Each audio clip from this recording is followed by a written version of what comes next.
Hello everyone, I'm tribalkai and welcome to the EDH channel. This gameplay video is brought to you by very generous patron Shuffles. If you'd like to support the channel as well, then you can visit Patreon and donate with the link in the description below. Failing that, a like, comment and subscribe is always appreciated. Now, let's have a look at everyone's opening hands.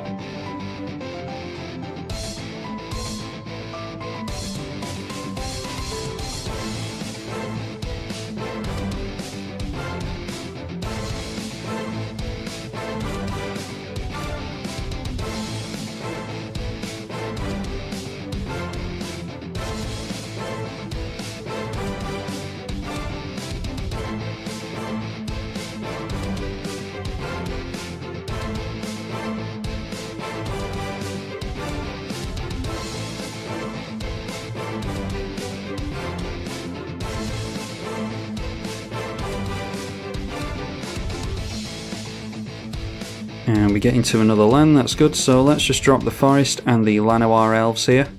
No turn 1 spells from anyone else, apart from Blatant Frog. Might be going for a Vampiric Tutor here, that's a really good looking swamp actually. Haven't looked at the Kaldheim basics. Anyhow, we get a Nadia's Nightblade, and I think we're just going for Haven Elf here. Just a couple of pieces of tapped ramp in Star Compass over here, and then Charcoal Diamond in this direction. Yeah, the Boros player didn't do anything.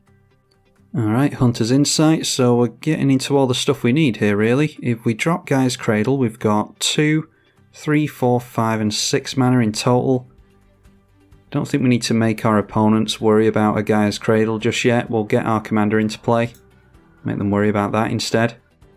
And then we'll go Marsh Flats, we can get down a tap land with that. Can't remember if I've got the Snow Jewel in here. Hold back the Farhaven Elf. And there is a Sengir Autocrat, talking of making a lot of tokens. Comes into play with 3 Surf tokens. And then a Captain Lannery Storm. And we'll see if they want to ramp with that straight away. They might not want to tap that down because of the Lathril, but they do go straight into the command zone. Or straight into the red zone even. Against Bootleg Greedo, who doesn't have any blockers yet, thanks to being last in the turn order. And then throwing down a command tower, cracking the treasure token, and that is Thrill of Possibility, discarding a desert. Denetha, Capuchin Paragon, looks like it's going to be a fast one. Seen some really good cards so far. Let's crack this for a tap land. And we do have the Woodland Chasm, so we'll throw that down. Okay, another land for us, so I'm not sure if we need the Gaia's Cradle yet. I wonder if we're going to see a wheel anytime soon though. Well, let's go into combat anyway. We'll try and make some tokens. Go in towards Billy Kills because he is wide open. And that hits and makes us a couple of elf tokens. So Gaia's Cradle would make 1, 2, 3, 4 and 5 mana. So that's Seedborn Muse. And then maybe we play Nadia's Nightblade as well. We can't really make use of Seedborn Muse yet, so yeah, I'm not sure if we want to throw that down straight away. Let's just continue to not look like too much of a threat. We'll go for the forest and we'll play out the Nightblade here. Oof, Skull Clamp coming down for the Sengir Autocrat player and going straight onto a Surf token. Then going for another Skull Clamp, and it is Reliquary Tower, so that's a really good draw, because he's got 8 cards in hand over there. Now the first commander coming down from Billy Kills, Togo, Goblin Weaponsmith, and making landfall, which creates a rock. And then making a mana rock in the Rakdos Signet. Sword of the Animist from Greedo, up against 3 patrons of the channel by the way, in Blatant Frog, Billy Kills and Bootleg Greedo. Big thank you to them for supporting the channel and for playing with me today. Want to get some really good games in with the patrons today. Anyway, Sword of the Animist equipped to the Denetha for only 1 mana, and now it's swinging in towards Blatant Frog. If they block here, then yeah, I was going to say if they block there, they'll lose a creature, obviously, but that will make it easier for the Lathril. Lathril can still go in towards the Boros player anyway. Alright, Ancient Tomb, so we're generating mana. Might be worth going for Hunter's Insight this turn. We'll only draw a few cards with it, but yeah, is that single mana removal for Lathril? We need to get it out of their hand if it is, so let's go in towards Greedo. And they are holding up priority over there. So let's attempt this Hunter's Insight. Alright, and we get to draw some cards, make a couple of elf tokens as well. Kindred Dominance, that's really good. Although I've just tapped down all the black mana, probably won't go for it here anyway. Yeah, we're one elf away from the Seaborn Muse and our commander being relevant, unfortunately. If they're going to wipe the board, I think they're going to wipe the board at this point anyway. So I think it's safe to drop the Gaia's Cradle at this point before we get wheeled. And let's just drop the Shaman now for the sake of getting the elf count up. We'll point the removal at kills. And they can deal 2 damage to any target with this, so that is relevant against the elf deck. We'll take them down to 30. And get the... I'm not going to play the Seaborn Muse because they might be able to... Yeah, it's only 2 mana for the 2 damage, so 4 mana after a land equals getting rid of the Seaborn Muse. So I'm just going to leave it here. Need to get into one more elf next turn. We're in a really risky spot here. If someone wipes the board, then we're pretty much in top deck mode, but at least it will clear the way for Lathril swinging in freely. We'll get a little bit of drain with the Nightblade, but yeah, we want to get a lot more creatures in play and keep them in play. Maybe get some mass reanimation in Patriarch's Bidding or something. Anyhow, Tevesh Sat, Doom of Fools, creates a few more tokens for that Skull Clamp. A Scuttling Doom Engine, so not seeing the rocks, thankfully, because we could have lost our commander there and that might be relevant next turn. They go for an equip onto the Togo. Yeah, I'm thinking we have to go for Kindred Dominance next turn, get rid of all these creatures, and then we are free to swing in with the Lathril. Skyclave Relic from the Boros player, and that has been kicked, so they get 3 mana for the cost of 6. And then a Nagi Nata, so we can still get through to the Boros player, even though we haven't wiped the board yet. I think we still want to wipe the board because we can get rid of the Tevesh Sat as well. Although this is going to go in at the Tevesh Sat, that means that we can dedicate less creatures to it. Okay, and then in response to that, the Malakir Rebirth going onto the Sengir Autocrat, so they're going to get to make some more tokens here when that blocks. Don't think this has... Yeah, it's just First Strike, Vigilance and Lifelink. So the Sengir Autocrat comes back into play tapped. Glad we saw that now, as opposed to seeing it when we go for Kindred Dominance. So things are panning out quite nicely for us here. Yep, going very well for us, so even if our opponents do wipe the board, we've got Patriarch's Bidding now. Can we afford both the Seaborn Muse and the Kindred Dominance? We've got 9 mana with the Gaia's Cradle, which pays for that, and then, yeah, we should be able to do it. Go Kindred Dominance first of all. Very important that we do this before we go for the Seaborn Muse, because this is not an elf, so it would get wrapped up here. Mana and priority still being held up by Greedo, so it might still be that there's a Swords to Plowshares or something. Sengir Autocrat triggers, that's not relevant. After a board wipe, the Scuttling Doom Engine, 6 damage to a target opponent or Planeswalker, no prizes for guessing where that's going. Goes straight onto us. And now we can drop the Seaborn Muse, should be able to start activating the Lathril. At this point, yeah, we don't have enough elves, so we do have to attack. So we can't activate it this turn. So we might as well take out the Tevesh Sat. We're going to need a few turns of tapping and untapping with Lathril. So let's go in at the... well, we'll make sure to get rid of the Tevesh Sat first. Right, so I've got 6 going in at the Tevesh Sat, and then 5 going in at Blatant Frog to put him down to 30 so that we can hope to do some damage with Lathril.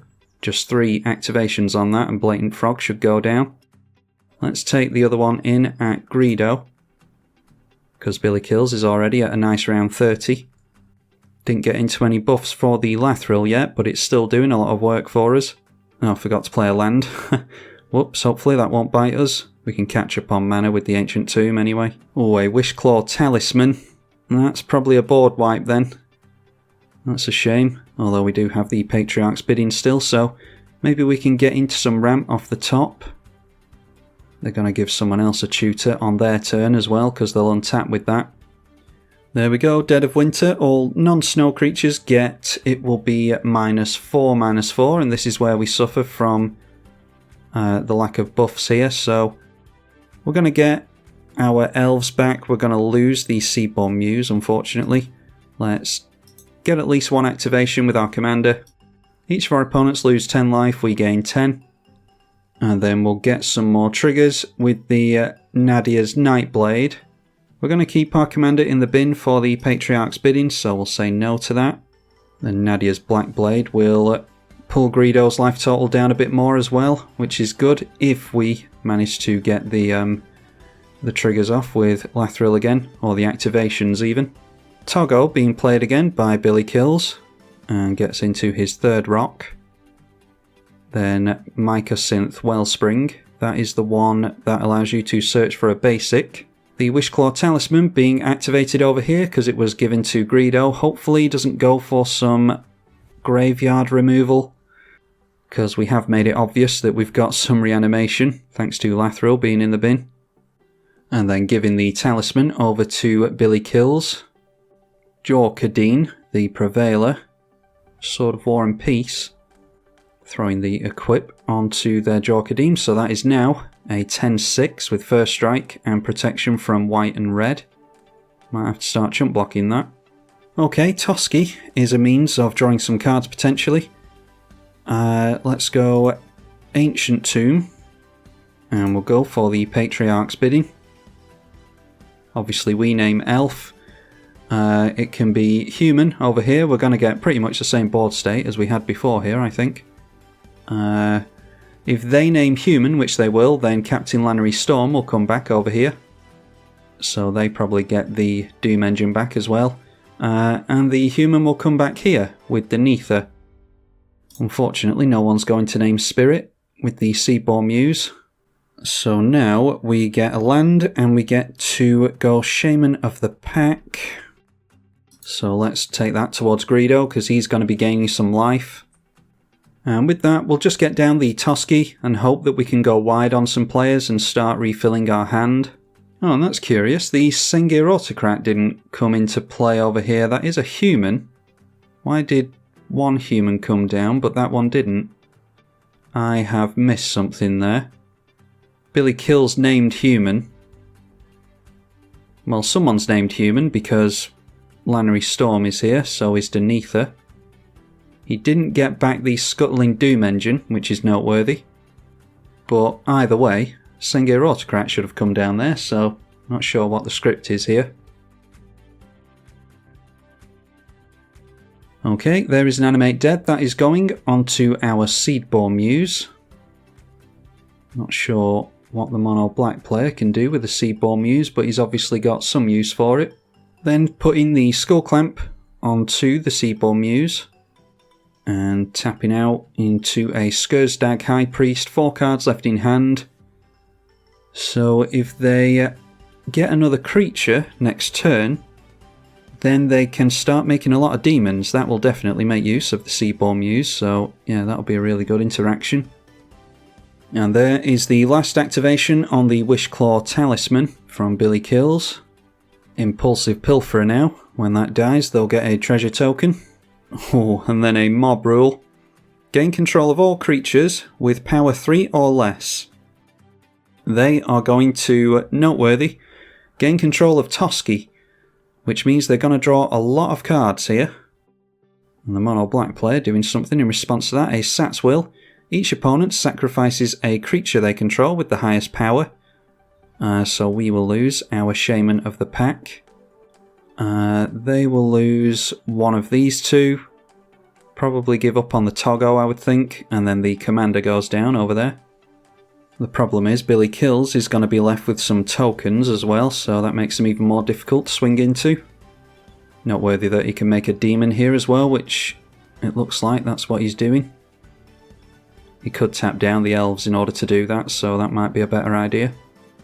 I imagine we eat all the damage here because we are at the highest life total and we've been targeting everyone else.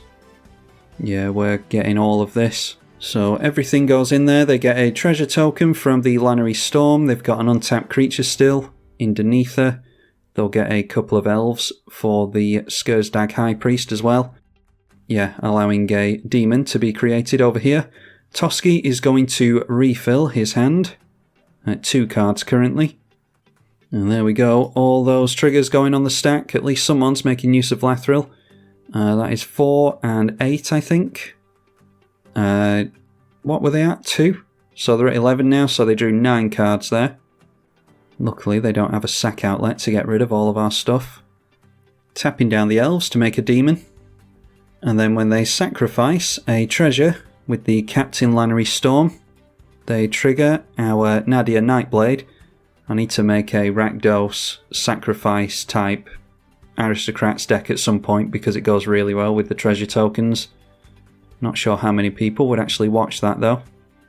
And they go for the Ring of Valkus. If it's red, put a plus counter on it. The equipped creature has haste, 10 cards in hand. And they're putting plus counters on the Captain Lannery Storm so that it can swing in more aggressively.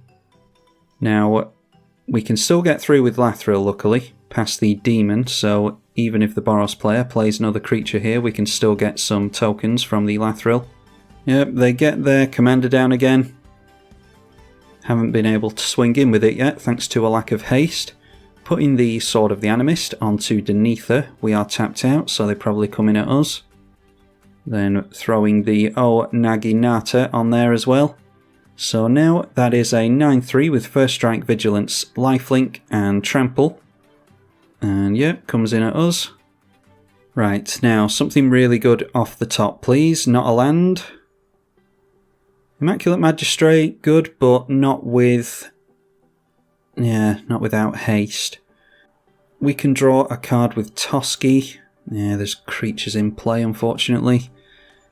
We're missing the fact that we are not able to buff our stuff.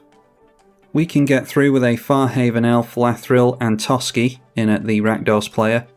So we're throwing away the Farhaven Elf, but it'll be replaced by more elf tokens anyway. No point in blocking the Toski because it is indestructible. So yeah, blocking the Farhaven Elf with the demon, that is the thing to do. We get some elf tokens. And we'll draw some cards with the Toski. Alright, Marwyn the Nurturer. And a Beast Whisperer. Alright, getting some good stuff off the top here. Let's go for the... it has to be Beast Whisperer first. Play a land. Then we'll go Marwyn the Nurturer. That will draw us a card with the Beast Whisperer. Alright, Assassin's Trophy is worth holding up. So we'll tap down the guy's cradle now, go for Immaculate Magistrate, see if we can get another creature. Nope, we just get into a land, we clear some cards off the top at least. And that puts a plus counter on Marwyn the Nurturer.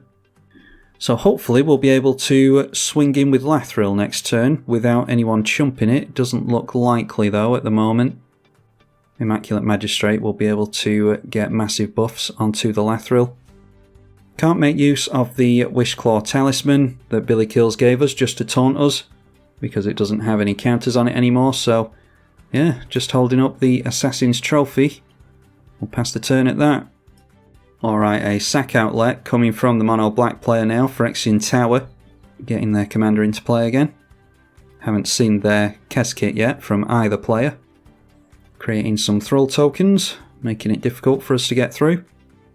Now Clamp going on to a Thrall. We're just going to have to allow the black player to refill their hand here, unfortunately.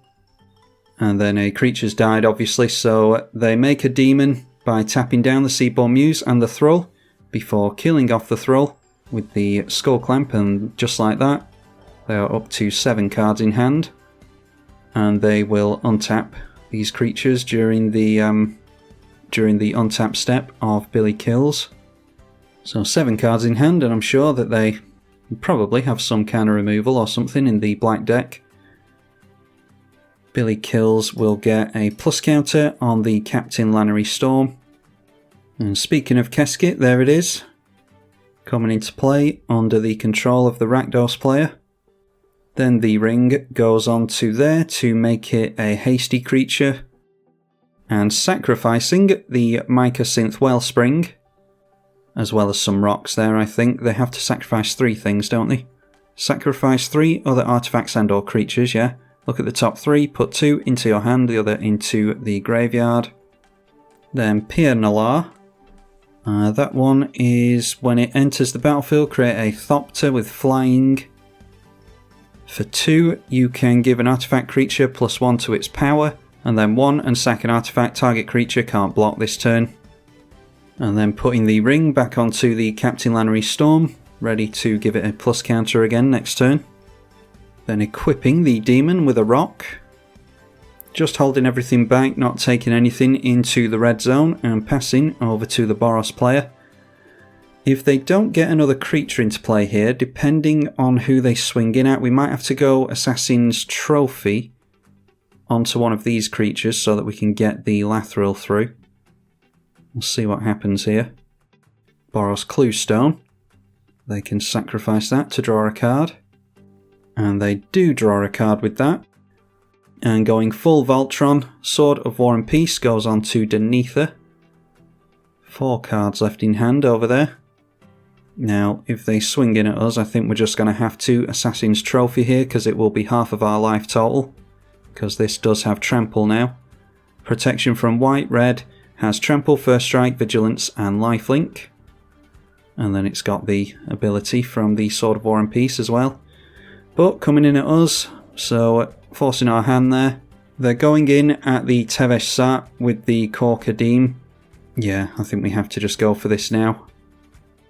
See if they've got a means of protecting their stuff. Alright, managing to get rid of Denetha, that is really good, so we save our life total. We would have taken 11 there, and then another, well, only 1 from the sword. They would have gained 4 life, which might be relevant. They've gained a lot of life this game. Sword of the Animist still triggers, so they still get a land. They obviously got a land from the Assassin's Trophy as well, so that might help them out with a big spell here. Maybe Sun Titan or something. And because a creature died, another demon can be made by the Skurstag High Priest. They might be able to make another one during our turn if we... I suppose we could refill our hand by going in at the Boros player. We don't have to lose a creature next turn, I don't think. And then blocking the commander that has First Strike, so just saving their Planeswalker there. Blocking with the 5/5 demon. Like I said, that's an 8/4 with First Strike. And then at the end of the turn, equipping the Sword of the Animist back onto their commander. The O Naginata goes on there as well, and I dare say they'll put the sword onto there also. Yep. Noteworthy that they have some white mana held up, which is always worrying. Okay, a Ruthless Winnower. That is the last thing that this player will want to see, so I'm wondering if they've got... Have we seen a Swords or a Path? I don't think we have. If they've got Swords or a Path or something, then they might want to point it at Toski, because we're going to draw a lot of cards this turn. They might also want to point it at Lathril, because we're going to make a lot of elf tokens. If we go for Ruthless Winnower, then they might want to point it at that instead of those two, which wouldn't be the worst thing in the world for us. So why don't we play that now in an attempt to have them not point removal at the Toski or the Lathril. This assumes that the black player doesn't interfere. So let's go for the Ruthless Winnower. And we draw into Wirewood Pride. Wow. Don't think we can one-shot Greedo. Maybe we should try, though. Okay, we'll go through to combat. Right, I'm going to swing in with these creatures. We can chump block something with the Llanowar Elves if we're worried about combat damage. We've got flying demons in the air anyway, so yeah, let's swing in like that and hope that the Toski/Lathril survives. Then in response to the lack of blocks, we'll put a plus counter, or a bunch of plus counters even, on the Lathril. So that is 11 commander damage, taking them up to 13. Yeah, that is 13 Lathril commander damage. Yeah, I suppose we could have got rid of them there with the Wirewood Pride. Maybe should have done that. It's only 1 mana, so yeah, we probably should have done that there. I was half expecting some removal, to be honest. Oh, Elven Ambush is really nice. That will put a load of plus counters on Marwyn the Nurturer, because we do get those 11 Elf Warriors. The Elder Fang Venom is going to be really good here. Wirewood Lodge. I think we just go Wirewood Lodge here for the Marwyn. Yeah, I think it's fairly safe to say that we've got it here. Let's try to untap our commander. We've got a bunch of elves in play now. Let's tap that down. And we'll tap some of these elf tokens. Yeah, annoyed that I didn't take out Greedo there, but we're still going to take everyone down to a very low life total. There's 3, 4 and 1. Let's throw down Elder Fang Venom. And I've tapped all the black mana, so we can't get down Skemfar Avenger to refill our hand, unfortunately. I've only got 2 basic swamps in the deck, and we got those out with the Farhaven Elf, so might be worth putting another basic swamp in here. We want very few basic swamps because the vast majority of the deck is green, but yeah, missing black doesn't feel good. And with that, we can tap down Marwyn for the Elven Ambush if we want to. So, it's just a case of challenging our opponents to not wipe the board here then. We either go wide on them next turn, or they remove... What do they need to remove? They need to get rid of Nadia's Nightblade, and they need to get rid of Elder Fang Venom at this point. Yeah, so I think it's okay to leave it at that. Now the Ruthless Winnower, first time playing this one, that will begin to trigger. At the beginning of each player's upkeep, that player sacrifices a non-elf creature. I would imagine the demon would go down here. And it does. I've been instructed to show the chat more often, so here it is for you. Don't know when I last showed it, so I'll just show all of this stuff, and you can pause it and read it if you want to. I think we should be fairly lucky here, unless one of these players can one-shot us, because we're up against a Rakdos player and a mono black player, so should be very difficult for them to get rid of the Elder Fang Venom. Luckily for them, we don't have a sack outlet. I was wondering about making this more of an aristocrat style build and focusing more on sack outlets and stuff like that. I think I might do that if I play this deck even more. Have to leave a like and comment if you want me to play this deck even more. Endrixar from the black player. And they make some Thrall tokens with their commander. Then an attrition. Sacrifice a creature to destroy a non-black creature. Well, that doesn't get rid of Nadia's Nightblade or our commander. It could get rid of our Marwyn, but I don't know if that's really relevant here. I don't think we need Elven Ambush, to be honest. Anyway, Skullclamp goes on one of the Thralls. Then the other Thrall goes down, taking them up to 9 cards in hand. Oof, and there is Tear from the Boros player. Onto the Elder Fang Venom. We might not have them yet. Things need to go perfectly for them. They need to get rid of the Elder Fang Venom, which they have. They need to get rid of Nadia's Black Blade, or Nadia's Nightblade even. And then they need to wipe the board as well. So, working together, they might be able to do it. Especially with the black player drawing so many cards. Yeah, may well be able to draw into the spot removal to get rid of this, and then another player could have a board wipe, so we're not out of the woods yet. I was pretty much banking on the Elderfang Venom, to be honest. And there goes the Marwyn. So, do we care about Elven Ambush? If the board is wiped, then the Elven Ambush isn't any good anyway. So we might as well just get more tokens in and try to go wide on our opponents. I think that's the way. Noteworthy that we wouldn't have lost the Elderfang Venom if I had gotten rid of the Boros player like I probably should have done. So we get a bunch of Marwyn triggers. They are irrelevant because we've already tapped it for a bunch of mana. And then we've still got Wirewood Pride held up. I don't think Wirewood Pride is relevant, but anyway, Ruthless Winnower triggers at the beginning of the Rakdos player's turn. They've got plenty of sack fodder, so they probably get rid of an elf here. They might want rid of the Impulsive Pilferer, and they do, sacrificing that to get themselves into a treasure token. Plus counter goes on the Captain Lannery Storm. Yeah, if we had one more black mana, we could have had this in play. We might have drawn into something relevant with that, so we'll see if that is relevant or not by the end of the game. Read the Bones from Billy Kills. Searching for an answer, I assume. Seems as though, yeah, there's a martial coup. Yeah, Bootleg saying that he can wipe the board, so yet again, him still being in play might be relevant. Yeah, so if one of these players can get rid of this, then it's back to square one for us, I think. Although we will keep our Toski, giving a Thopter +1, and giving it +1 again. Giving it +1 a further 2 times to make that a 5-1, so I'm guessing Kills didn't get into the spot removal he was wanting.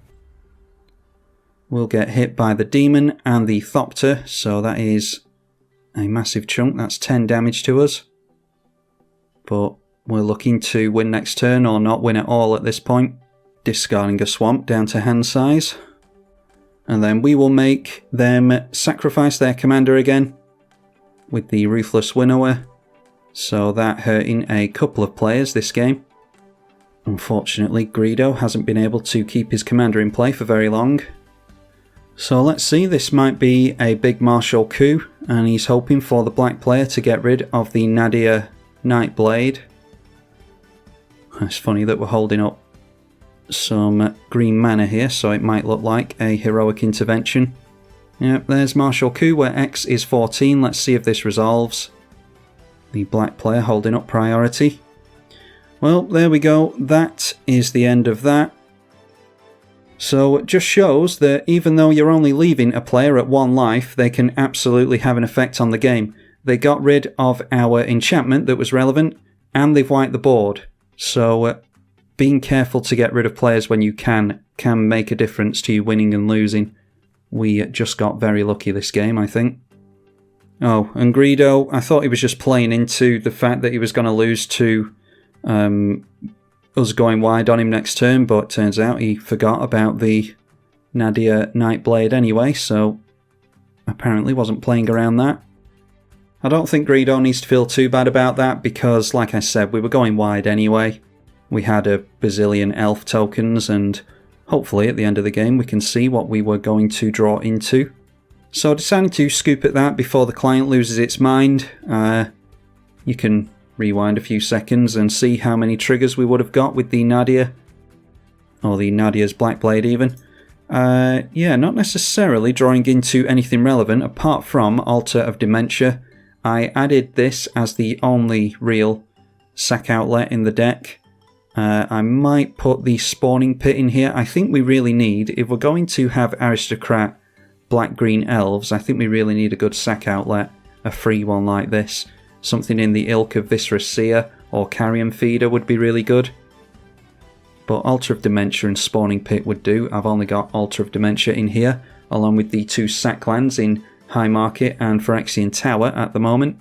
Anyway, I think that turned out really well for us. Big thank you to my opponents for supporting the channel and for playing the game with me. We get way better games with the patrons thanks to no early scoops and their high skill and deck building abilities, stuff like that. So a big thank you to Blatant Frog, Billy Kills and Bootleg Greedo.